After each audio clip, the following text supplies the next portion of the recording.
अच्छा, we were talking about electron microscope और उसकी लिमिटेशंस की बात कर रहे थे। इसमें बेटे आपको ये याद रखना है कि इलेक्ट्रॉन माइक्रोस्कोप दो तरह की होती है। एक को बोलते हैं टेम। टेम जो होती है, टेम इज ट्रांसमिशन इलेक्ट्रॉन माइक्रोस्कोप। और जो सेम है वो स्कैनिंग इलेक्ट्रॉन माइक्रोस्कोप है, वो सिर्फ सरफेस की स्कैनिंग करती है। जो टेम है उसके अंदर आपको 2D इमेजेस नजर आते हैं, और जो सेम है उसमें आपको 3D इमेजेस नजर आते हैं। इसका आपको रट्टा लगाना पड़ेगा क्योंकि इसकी डिटेल हम पढ़ाते कोई नहीं है। टेम के अंदर आपको बहुत ही थिन स्पेसिमेन डालना पड़ेगा। बहुत ही थिन स्पेसिमेन वर्क करेगा क्योंकि उसके अंदर से आपकी रेडियो इलेक्ट्रॉन्स ने गुजरना होता है। मगर आपकी सेम के लिए there is no such requirement like very thin specimen वाली। सो टेम की जो सैंपल प्रेपरेशन है वो डिफ़िकल्ट है, और जो सेम है उसकी सैंपल प्रेपरेशन जो है वो कंपैरेटिवली इजी है।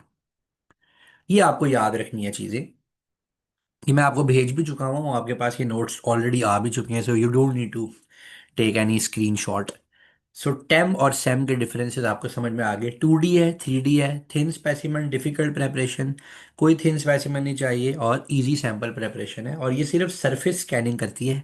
और टेम जो है वो सैंपल के अंदर से गुजर जाती है, ट्रांसमिट हो जाती है।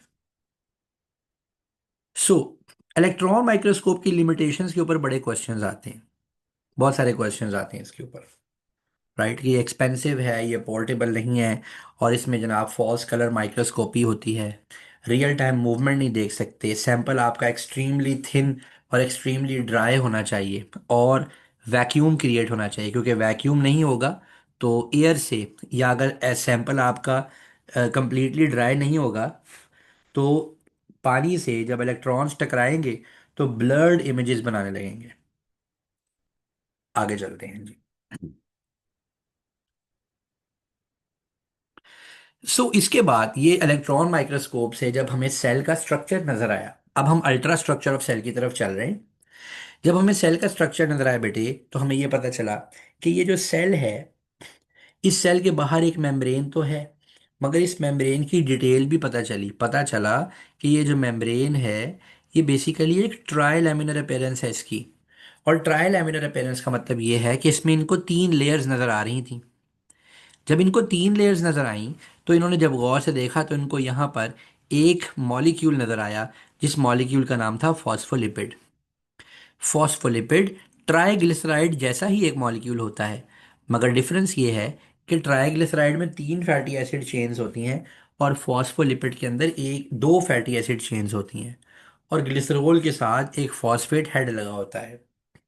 ये फॉस्फेट हेड हाइड्रोफिलिक नेचर का होता है, और ये जो बाकी टेल्स हैं ये हाइड्रोफोबिक नेचर की होती हैं, यानी फैटी एसिड की चेन्स पानी से दूर भागती हैं, और जो हेड है इसका फॉस्फोलिपिड का वो पानी की तरफ अट्रैक्ट होता है। ये एक एम्फीबियस नेचर का मॉलिक्यूल होता है। इसको हम बोलते हैं it is amphiphilic in nature. अब ये जो फॉस्फोलिपिड्स है, अगर इन फॉस्फोलिपिड्स को पानी के सरफेस के ऊपर डाल दिया जाए तो आप देखेंगे कि ये अपने हेड वाटर सरफेस की तरफ कर लेंगे, और अपनी टेल्स जो हैं उसको आसमान की तरफ उठा लेंगे। अगर आप पानी में डाल के इसको शेक करना शुरू कर दें तो यू विल ऑब्जर्व कि ये एक माइसेल लाइक स्ट्रक्चर बना लेगा, माइसेल लाइक स्ट्रक्चर, यानी साइडों पे हेड्स आ जाएंगे और टेल्स अंदर की तरफ आ जाएंगी, टेल्स अंदर की तरफ आ जाएंगी। जब इन्होंने गौर से देखा तो उनको पता चला कि जो हमारी सेल मेम्ब्रेन है, हमारी सेल मेम्ब्रेन फॉस्फोलिपिड से बनी हुई होती है। हमारी सेल मेम्ब्रेन के बाहर टिश्यू फ्लूइड होता है, और हमारी सेल मेम्ब्रेन के अंदर साइटोप्लाज्म होता है। बाहर का टिश्यू फ्लूइड और अंदर का साइटोप्लाज्म, ये दोनों फॉस्फोलिपिड्स को ना बाहर गिरने देते हैं ना अंदर गिरने देते हैं। ना ये बाहर की तरफ गिर सकता है और ना ही अंदर की तरफ गिर सकता है। इसलिए ये फॉस्फोलिपिड अपनी जगह पर मौजूद रहते हैं, मगर ये रिजिड नहीं होते। ऐसा नहीं होता कि फॉस्फोलिपिड अपनी जगह पर जमा है और हिल नहीं सकता। फॉस्फोलिपिड अपनी जगह पर मूव करते हैं मगर अपनी पोजीशन से हट नहीं सकते, यानी बाहर की तरफ टिश्यू फ्लूइड में नहीं गिरते और अंदर सेल साइटोप्लाज्म में नहीं गिरते। और ये फॉस्फोलिपिड्स ही मिलकर सेल मेम्ब्रेन का स्ट्रक्चर बनाते हैं। इस सेल मेम्ब्रेन के स्ट्रक्चर को फ्लूइड मोज़ेक मॉडल कहा जाता है। और सेल मेम्ब्रेन के स्ट्रक्चर को अगर आप देखें तो इसमें फॉस्फोलिपिड की डबल लेयर है। इसको कहते हैं फॉस्फोलिपिड की बाय लेयर। डबल लेयर है तो हम इसको बोलते हैं फॉस्फोलिपिड की बाय लेयर। इसमें दो तरफ हेड्स हैं जो कि हाइड्रोफिलिक हैं, और सेंटर में उनकी टेल्स हैं जो कि हाइड्रोफोबिक है। सो बाय लेयर का सेंट्रल रीजन जो मैंने पिंक कलर से हाईलाइट किया है, ये हाइड्रोफोबिक रीजन होता है। ये जो सेंट्रल रीजन है ये हाइड्रोफोबिक रीजन होता है। हमारे इस सेल मेम्ब्रेन के अंदर फ्लूइडिटी, सेल मेम्ब्रेन कैसे फ्लो करेगी, इसको कंट्रोल करते हैं फॉस्फोलिपिड्स और कोलेस्ट्रॉल। और इसकी परमिएबिलिटी, सेल मेम्ब्रेन किस चीज़ को अलाउ करेगी कि वो सेल में से गुजर जाए, किसको रोकेगी कि वो ना गुजर सके, वो डिपेंड करती है इसके अंदर मेम्ब्रेन की प्रोटीन्स के ऊपर। मेम्ब्रेन प्रोटीन्स पर ये सब कुछ डिपेंड करता है। हम इसके बारे में और बहुत सी डिटेल पढ़ेंगे मगर सेल मेम्ब्रेन के चैप्टर में। यहाँ पर आपको ये पता होना चाहिए कि इसकी जो चौड़ाई है, जो इसकी विड्थ है, वो 5 to 7 नैनोमीटर होती है। It is 5 to 7 nanometer. और ये हर एक सेल में है, चाहे प्रोकैरियोटिक सेल है चाहे यूकैरियोटिक सेल है, हर एक सेल में है। यहाँ देखिए, ये आपको सेल मेम्ब्रेन का एक स्ट्रक्चर नज़र आ रहा है जिसके अंदर फॉस्फोलिपिड की बाइलेयर है और अंदर ढेर सारी और चीज़ें जिसमें कोलेस्ट्रॉल है, जिसमें ट्रांसपोर्टर प्रोटीन्स हैं जो कि सेल मेम्ब्रेन के अक्रॉस मटेरियल्स को भिजवाने का काम कर सकती हैं।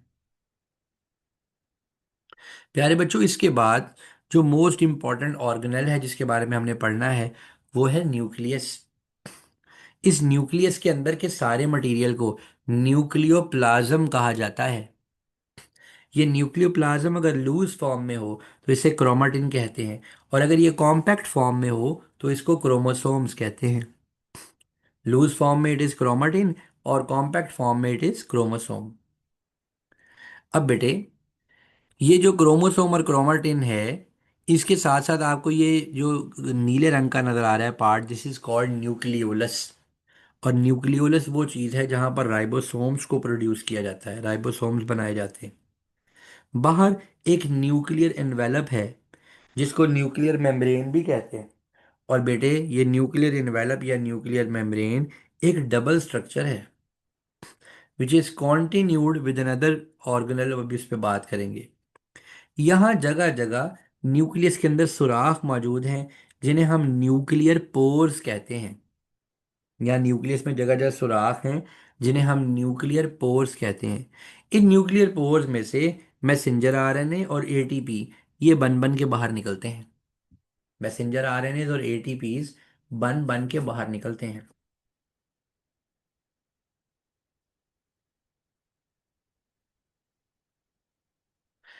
हमारा ये जो न्यूक्लियर पोर है, it is continuous with another organelle which is called rough endoplasmic reticulum.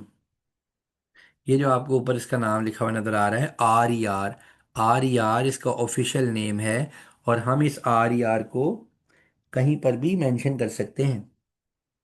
इस RER के ऊपर छोटे छोटे ब्लैक कलर के जो आपको डॉट्स नजर आ रहे हैं, these dots are called these dots are called ribosomes.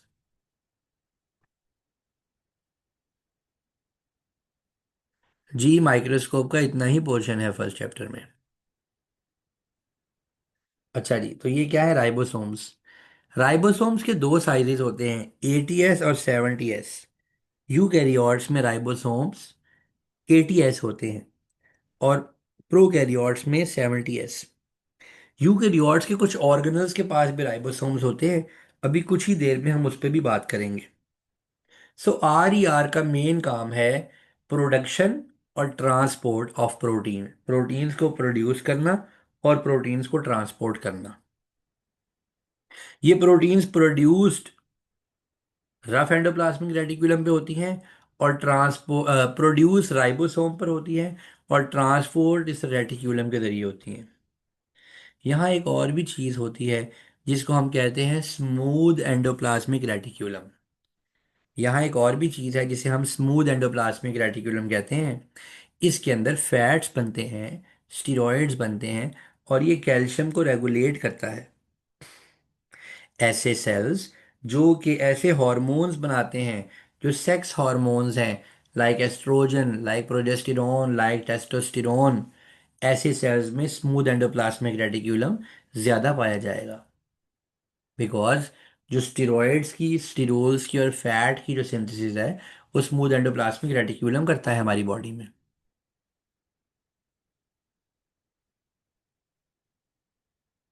हाँ जी। 70s यूकैरियोट्स में ऐसे होते हैं कि यूकैरियोट्स के पास माइटोकॉन्ड्रिया और माइटोकॉन्ड्रिया के अंदर 70s है। यूकैरियोट्स के पास क्लोरोप्लास्ट और क्लोरोप्लास्ट के अंदर 70s है। इसलिए यूकैरियोट्स के पास 70s राइबोसोम्स भी हैं, 80s राइबोसोम्स भी हैं। मगर प्रोकैरियोट्स के पास खाली 70s राइबोसोम्स हैं।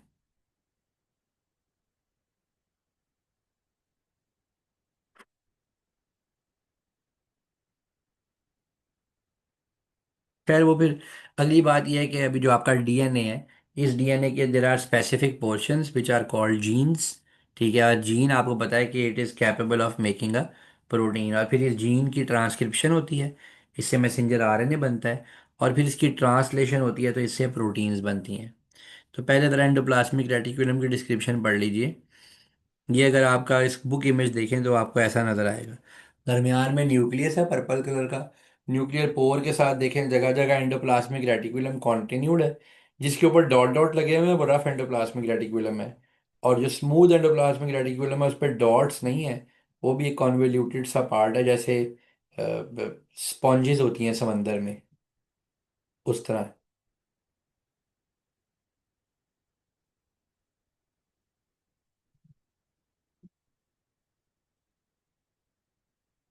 एंडोप्लाज्मिक रेटिकुलम का काम मॉडिफिकेशन करता है, प्रोटीन बनवाता है। ठीक है जी। और पूरे की पूरी इसकी फ्लैटेंड डिस्क्स होती हैं। अच्छा, इसके जो फ्लैप्स होते हैं उनको सिस्टर्न बोलते हैं, सिस्टर्न या सिस्टर्नी। और ये एक दूसरे के साथ कनेक्टेड होते हैं। जो रफ पार्ट है वो प्रोटीन सिंथेसिस करता है, और जो स्मूथ पार्ट है वो कैल्शियम सीक्वेस्ट्रेशन, कैल्शियम का रिलीज, फॉस्फोलिपिड्स का बनना, स्टेरॉइड्स का बनना, इन सारों में। सो सेबेशियस ग्लैंड में, ओवरीज में, टेस्टिस में ये काफ़ी ज़्यादा होता है। क्योंकि सेबेशियस ग्लैंड में सीबम बनना है जो कि ऑयली सेक्रीशन है। टेस्टिस में टेस्टोस्टेरोन बननी है जो कि फैट बेस्ड हार्मोन है। और ओवरीज में प्रोजेस्टेरोन और एस्ट्रोजन बनना है जो कि ऑल्सो फैट बेस्ड हार्मोन्स होते हैं। इसके बाद अगला पार्ट, दैट इज, ठीक है, माइटोकॉन्ड्रिया।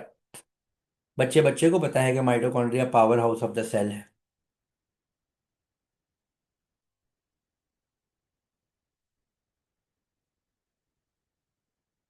हाँ जी, एंडोप्लाज्मिक रेटिकुलम प्रोटीन्स की मॉडिफिकेशंस करता है।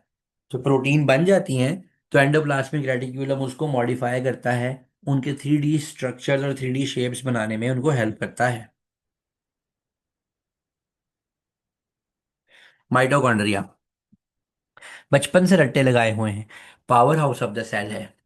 इसके पास एक आउटर मेम्ब्रेन है, एक इनर मेम्ब्रेन है। और बेटे इसकी इनर मेम्ब्रेन को क्रिस्टी कहा जाता है, cristae. Never confuse cisternae with cristae. Cristae something else, cisternae cisternae flaps हैं गोल्जी अपरेटस के और आपके आर ई आर के, और क्रिस्टी इन फोल्ड्स हैं माइटोकॉन्ड्रिया की। इन क्रिस्टी के ऊपर एटीपी सिंथेज एंजाइम लगा होता है जो कि एटीपी प्रोडक्शन करता है। अंदर वाले पार्ट को माइटोकॉन्ड्रियल मैट्रिक्स कहते हैं। माइटोकॉन्ड्रिया की खास बात यह है कि इसके पास इसका अपना जाती डीएनए भी है, circular DNA just like prokaryotes. और इसके पास इसका अपना जाती राइबोसोम्स भी होते हैं। और खुद ये कहाँ पाया जाता है? खुद ये पाया जाता है यूकैरियोट्स में, यानी हमारे पास। यूकैरियोटिक सेल का अपना राइबोसोम 80s का होता है और इसके माइटोकॉन्ड्रिया का राइबोसोम 70s का होता है।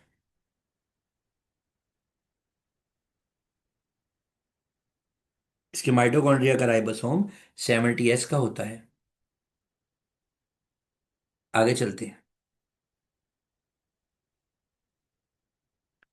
सो माइटोकॉन्ड्रिया का ओवरऑल साइज है 1 माइक्रोमीटर। बहुत सारी शेप्स और साइजेस में मिलता है। और कुछ ऐसे सेल्स होते हैं उनके पास पर सेल 2000 माइटोकॉन्ड्रिया तक हो सकते हैं। और फिर बाकी सारी बातें मैंने भी आपको बताई। इसी तरह क्लोरोप्लास्ट की बात करें, पहली बात तो ये ध्यान में रखिएगा कि chloroplast is bigger than mitochondria. हमेशा फर्स्ट चैप्टर से रिलेटेड जब क्वेश्चंस आएंगे तो उसमें वो हमें यही पूछेगा कि क्लोरोप्लास्ट के बारे में बताएं जी। हम बताएंगे जी क्लोरोप्लास्ट माइटोकॉन्ड्रिया से बड़ा होता है। माइटोकॉन्ड्रिया से बड़ा होता है।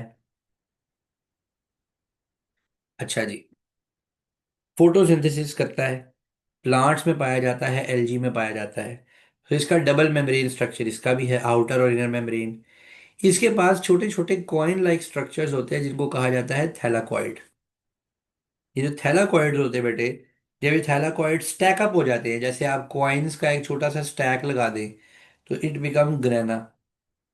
And when these grana are connected to each other, the part that connects two grana with each other is called lamella. That is called lamella. ठीक हो गया जी।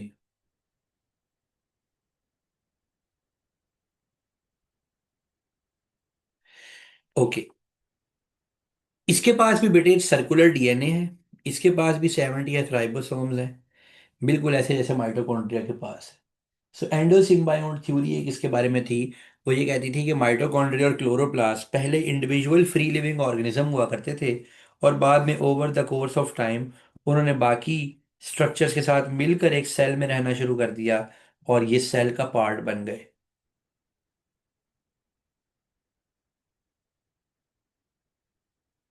इसके बाद बेटे आता है गोल्जी अपरेटस। गोल्जी अपरेटस के अंदर प्रोटीन मॉडिफिकेशंस होती हैं।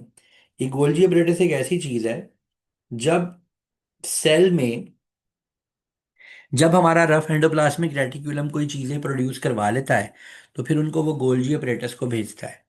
गोल्जी अपरेटस के छोटे छोटे गोल्जी वेसिकल्स बनते हैं। गोल्जी अपरेटस है ही एक पैकेजिंग असेंबली। इसका काम ही चीजों को पैक करके सेल से बाहर भिजवाना है। सो प्रोटीन्स को गोल्जी वेसिकल्स में पैक किया जाता है, और उनको यहाँ से बाहर निकाल दिया जाता है out of the cell. That is called exocytosis. That is part of bulk transport. That is one of the types of bulk transport. So proteins को मॉडिफाई करने का काम करता है, ग्लाइकोप्रोटीन्स बनवाता है, लाइसोसोम्स ये बनवाता है। आप जानते हैं ना कि लाइसोसोम्स क्या होते हैं। लाइसोसोम्स हमारे पास ऐसे ऑर्गेनेल्स होते हैं जो कि जिनके अंदर ऐसे घातक एंजाइम्स होते हैं जो कि किल कर सकते हैं किसी भी दूसरे ऑर्गेनेल को। तो ये गोल्जी अपरेटस का काम आ गया।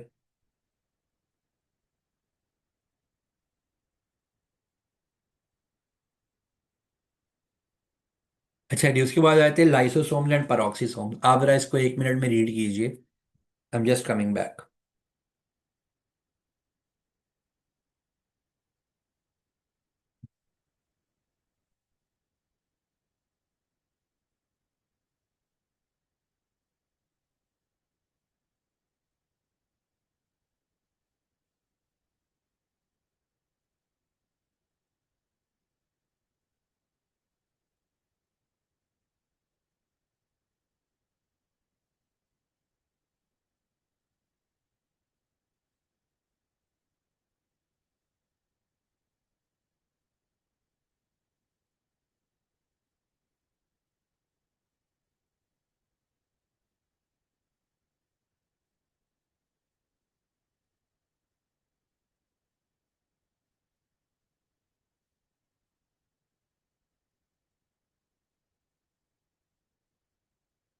तो लाइसोसोम्स के पास डाइजेस्टिव एंजाइम्स होते हैं।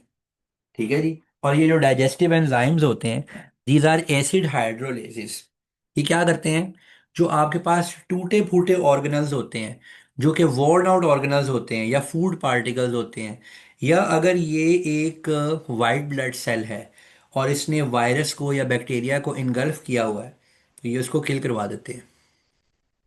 इनकी बहुत सारी शेप्स हैं और इनके बहुत सारे साइजेस हैं, इसीलिए इनको देखकर आइडेंटिफाई करना भी अक्सर मुश्किल हो जाता है। इन्हीं की एक टाइप है जिन्हें हम पैरोक्सिसोम्स कहते हैं।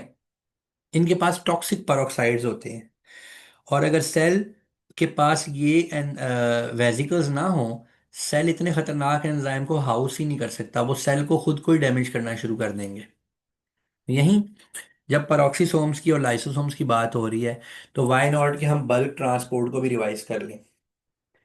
बल्क ट्रांसपोर्ट क्या होती है? बेटे आप जानते हैं कि हमारे पास कुछ सेल्स ऐसे होते हैं, जैसे कि let's take an example of white blood cells जो कि फैगोसाइट्स हैं। जब इन फैगोसाइट्स को हमारी बॉडी में किसी फॉरेन पार्टिकल के आने की खबर मिलती है, जब इन्हें पता चलता है कि बॉडी में कोई ऐसी चीज एंटर हो गई है जो बॉडी का अपना हिस्सा नहीं है, जो बॉडी का अपना पार्ट नहीं है, it is a foreign particle, तो ये क्या करते हैं? ये उसकी तरफ मूव करना शुरू करते हैं। क्या रीजन होता है, क्या मोटिवेशन होती है कि ये उसकी तरफ मूव करते हैं? That is a chemical attraction, and that is called chemotaxis. Chemical attraction, chemotaxis की वजह से ये उसकी तरफ अट्रैक्ट हो जाते हैं और उसके पास चले जाते हैं। उस मटेरियल को, उस बैक्टीरिया को या उस वायरस को ये सबसे पहले तो एक फैगोसाइटिक वेसिकल बना के, जिसको हम फैगोसोम कहते हैं, तो ये वाला स्ट्रक्चर कहलाएगा फैगोसोम।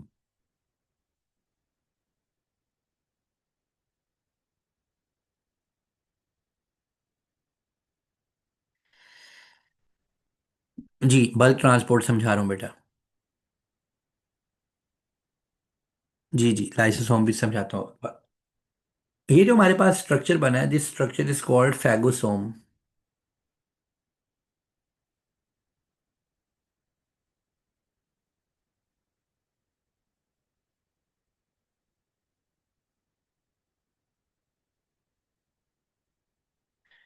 ये फैगोसोम करता क्या है?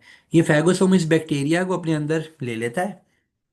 और ये जो लाइसोसोम्स हैं, ये भी आपने भी सवाल पूछा, आयजा और एक और बच्चे ने पूछा, ये लाइसोसोम्स क्या करते हैं? लाइसोसोम्स अटैच हो जाते हैं जाके इस फैगोसोम के साथ, और अपने कंटेंट्स को रिलीज करते हैं। इनके पास हाइड्रोलिटिक एंजाइम्स होते हैं जो कि इस बैक्टीरिया को किल करवा देते हैं। और जब ये बैक्टीरिया किल हो जाता है, तो फिर अल्टीमेटली ये कंटेंट सेल से बाहर तो निकलने ही होते हैं। तो जब ये कंटेंट सेल से बाहर निकलते हैं, हम इन्हें कहते हैं कि अब इनकी एक्सोसाइटोसिस हो गई है। और जब ये कंटेंट सेल के अंदर आ रहे थे, तो हम कह रहे थे कि इनकी एंडोसाइटोसिस हो रही है। Things are moving inside the cell. अब बेटे जो एंडोसाइटोसिस है, ये भी दो तरह की होती है। अगर कोई चीज जो सेल के अंदर आ रही है, अगर कोई चीज जो सेल के अंदर आ रही है, अगर वो सॉलिड है, तो हम इसको फैगोसाइटोसिस कहते हैं। और अगर कोई चीज जो सेल के अंदर आ रही है, अगर वो लिक्विड है, हम इसे पिनोसाइटोसिस कहते हैं। और याद रखिएगा कि ये सारी बल्क ट्रांसपोर्ट एक्टिव प्रोसेस है। इसके अंदर एनर्जी लगती है, इसमें कुवत लगती है, एटीपीज यूटिलाइज होते हैं। इसीलिए जहां पर भी आपको एक्टिव ट्रांसपोर्ट, ये बल्क ट्रांसपोर्ट होती नजर आएगी, वहां आपको काफी सारे माइटोकॉन्ड्रिया भी नजर आएंगे।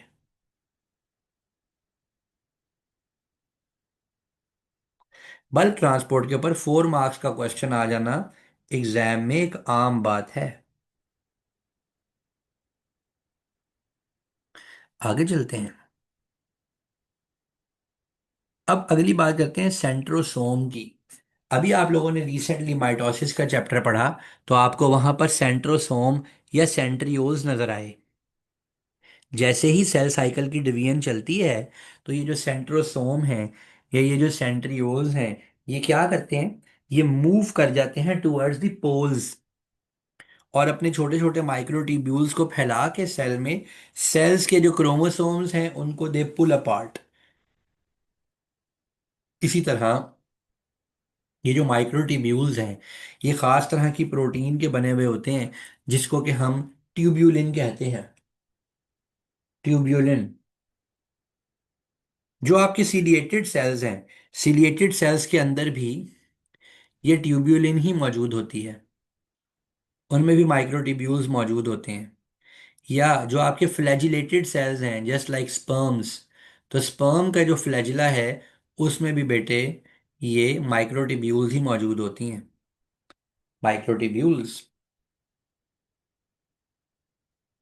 अगली बात करेंगे बेटे हम वैक्यूल्स की।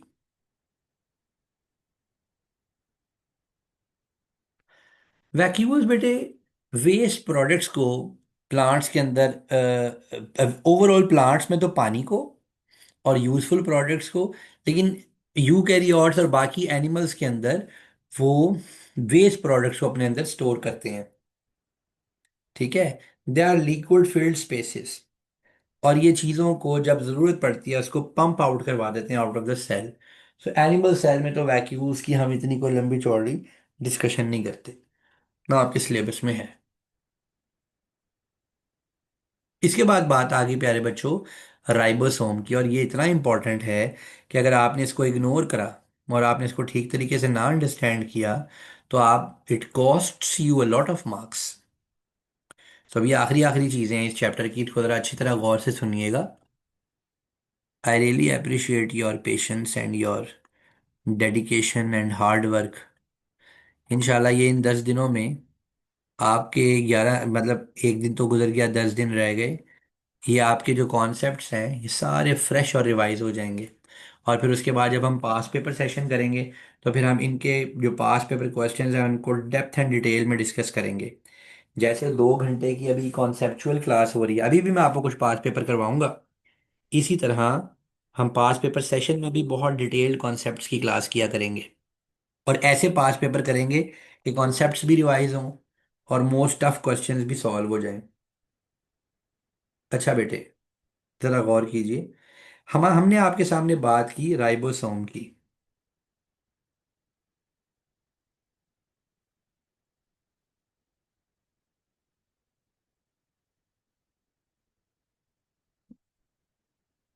Just a minute.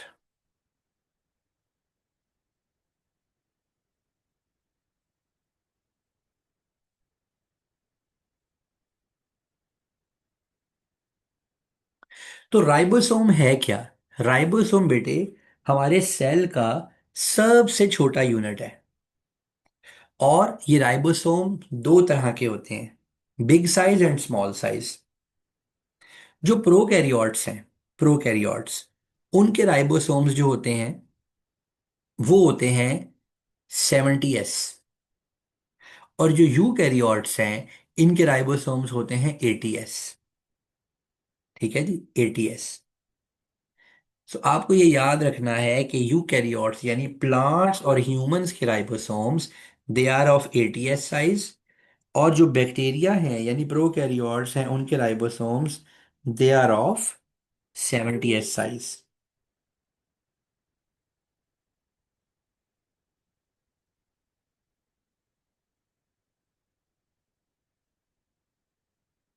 मगर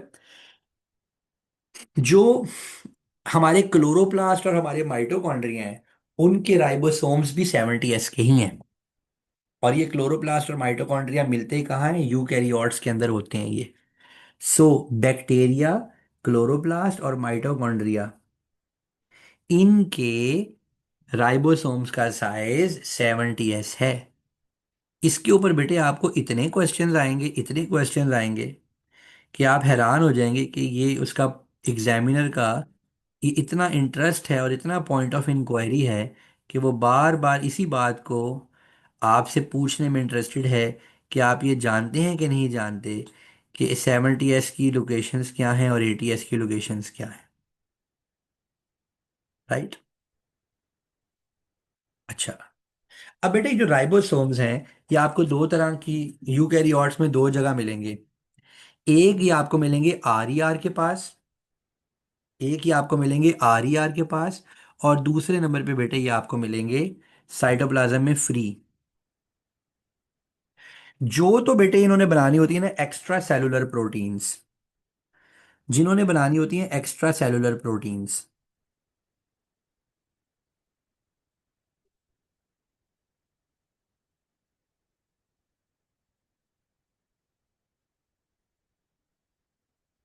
वो आर ई आर पे अटैच होते हैं।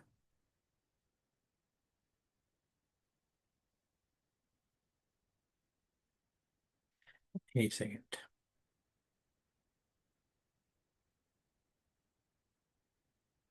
लगता है स्टाइलिस की बैटरी खत्म हो गई है।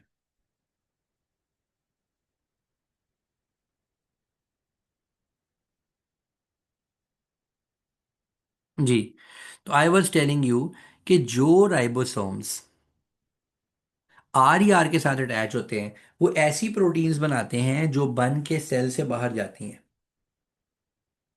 और जो राइबोसोम्स साइटोप्लाज्म में होते हैं वो ऐसी प्रोटीन्स बनाते हैं जो सेल के अंदर ही यूटिलाइज होनी होती हैं, which are going to be utilise within the cell.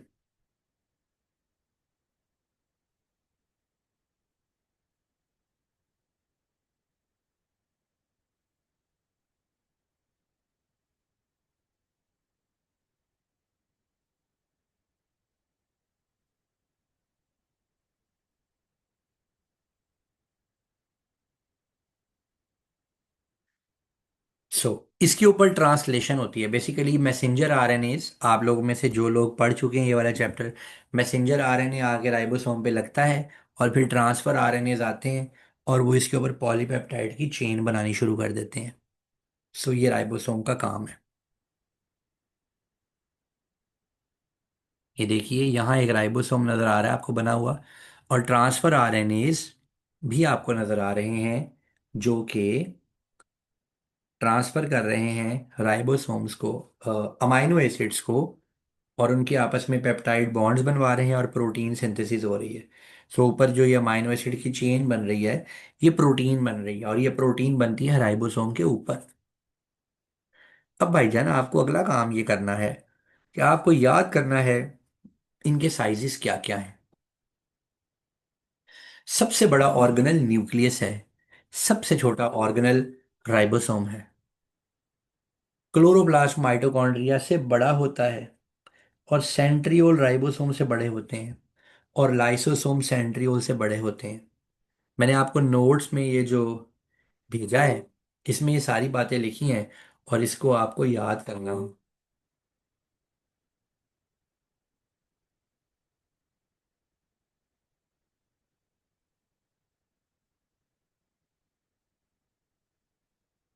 अच्छा जी। अब अगला टॉपिक जो इस चैप्टर का लास्ट टॉपिक है वो है प्रोकैरियोटिक सेल। बेटे, जो प्रोकैरियोटिक सेल्स होते हैं वो टिपिकली बैक्टीरिया एक प्रोकैरियोटिक सेल है। और प्रोकैरियोटिक सेल की क्या करेक्टरिस्टिक्स हैं, लेट्स टॉक अबाउट इट। इतना इंपॉर्टेंट बात है ये कि कैरियन कहते हैं न्यूक्लियस की मेम्ब्रेन को, कैरियन कहा जाता है न्यूक्लियर मेम्ब्रेन को। सो प्रोकैरियोट, प्रोकैरियोट वो हैं जिनके पास न्यूक्लियस की मेम्ब्रेन नहीं है, और यूकैरियोट्स वो हैं जिनके पास न्यूक्लियस की मेम्ब्रेन है।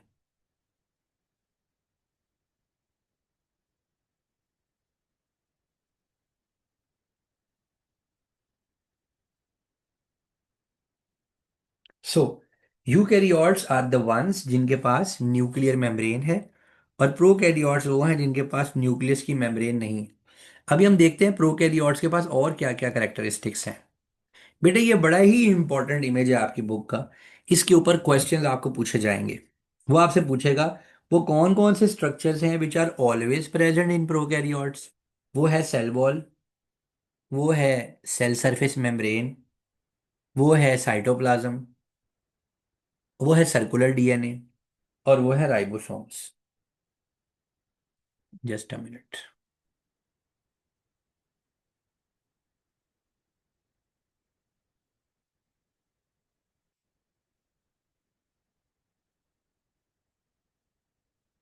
सो circular DNA, cytoplasm, ribosomes, cell membrane और सेल वॉल, ये वो स्ट्रक्चर्स हैं कि जो कि आपको ऑलवेज ऑलवेज प्रोकैरियोट्स में मिलते हैं।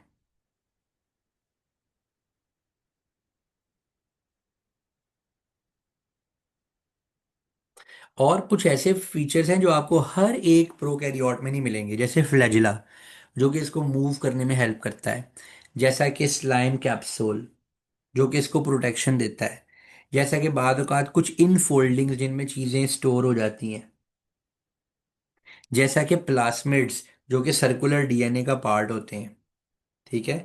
और जैसा कि पिलाए, इनको सेक्स पिलाए भी कहा जाता है, बिकॉज ये दो बैक्टीरिया को एक दूसरे के साथ अटैच करते हैं और ये प्लास्मिड्स को आपस में एक्सचेंज करते हैं, जो कि एंटीबायोटिक रेजिस्टेंस में बड़ा इंपॉर्टेंट है।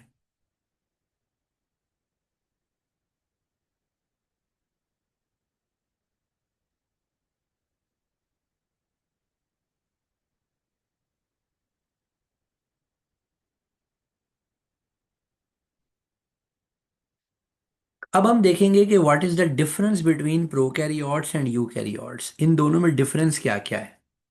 सबसे पहले तो बेटे, and this is by the way the last concept, सबसे पहला तो बेटे डिफरेंस ये है कि हमारे पास प्रोकैरियोट्स का साइज यूकैरियोट्स से बहुत छोटा होता है। डीएनए सर्कुलर होता है और फ्री होता है साइटोप्लाज्म के अंदर इसका, और यूकैरियोट्स का डीएनए उनके क्या कहते हैं, न्यूक्लियस के अंदर होता है। प्रोकैरियोट्स का डीएनए नेकेड होता है, यूकैरियोट्स का डीएनए प्रोटीन्स के साथ जुड़ा होता है, हिस्टोन प्रोटीन्स जिन्हें हम कहते हैं। प्रोकैरियोट्स का राइबोसोम छोटा होता है, यूकैरियोट्स का राइबोसोम बड़ा होता है। इनके पास एंडोप्लाज्मिक रेटिक्यूलम नहीं होता, बल्कि कोई भी ऑर्गेनल नहीं होता प्रोकैरियोट्स के पास। यूकैरियोट्स के पास ढेरों ढेर ऑर्गेनल्स होते हैं। प्रोकैरियोट की जो सेल वॉल है वो पेप्टिडोग्लाइकैन से बनी होती है, और यूकैरियोट्स में जो प्लांट्स हैं उनकी सेल वॉल किससे बनी हुई होती है, सेलुलोज से बनी हुई होती है, ठीक है जी। और जो फंगस है, उन फंगस की सेल वॉल काइटिन से बनी हुई होती है। सो बेटा ये कंपैरिजन टेबल आपको लाजमी याद करना है। एक तो इसके अंदर आपको मैग्नीफिकेशन ज़रूर याद करनी है, दूसरे नंबर पर आपको रेजोल्यूशन मैग्नीफिकेशन के डिफरेंस याद करने हैं, तीसरे नंबर पे ऑर्गेनल्स के काम तो आपको अब तक ऑलरेडी आ चुके हैं, ऑर्गेनल्स के डिफरेंशियल साइजेस याद करने हैं, और प्रो एंड यू कैरियोट्स के डिफरेंसेस याद करने हैं। तकरीबन सारे क्वेश्चंस यहीं से आते हैं। इसके बाद जी इस चैप्टर की लास्ट चीज़ है, दैट इज़ वायरस। ये जो वायरस का वर्ड है, ये वायरियन से निकला है, और वायरियन का मतलब होता है पॉइजन। इनका काम है कि दे आर ऑब्लिगेट पैरासाइट्स, इनका सिर्फ काम किल करना है, मारना है। और वायरस के स्ट्रक्चर के अंदर प्रोटीन कोड और न्यूक्लिक एसिड्स होते हैं। इनके पास कोई मेम्ब्रेन, कोई ऑर्गेनल, कोई साइटोप्लाज्म नहीं होता, यानी इनके पास कोई मेटाबॉलिक रिएक्शन नहीं होता। हम वायरस को वायरल पार्टिकल्स कहते हैं, हम वायरस को ऑर्गेनिज्म नहीं कहते। We call them particles, we don't call them organelles, organism. और ये देखिए, ये वायरस का एक जनरल स्ट्रक्चर है। This is the general structure of virus. So बेटे ये हमारा फर्स्ट चैप्टर था, और फर्स्ट चैप्टर के ये तमाम कॉन्सेप्ट्स थे।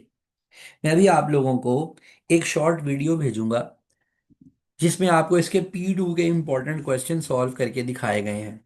आप लोगों को ये करना चाहिए असूली तौर पर, अगर आप इस 11 डेज चैलेंज का पूरा फायदा उठाना चाहते हैं।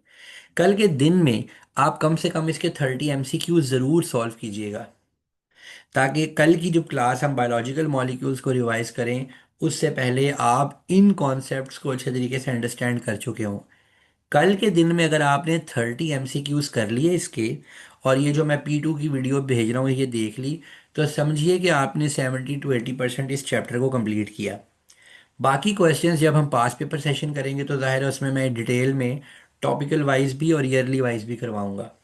ईयरली पेपर करेंगे, मगर उसको हम डिवाइड टॉपिकल्स के लिए कर लेंगे। हम 7 to 8 ईयर्स के जो रीसेंट पेपर्स हैं उनके टॉपिकल्स, तीन तीन चैप्टर्स को हम टारगेट करके करेंगे। सो बेटे कल आप सब ने लाजमी तौर पर इसके 30 MCQs करने हैं,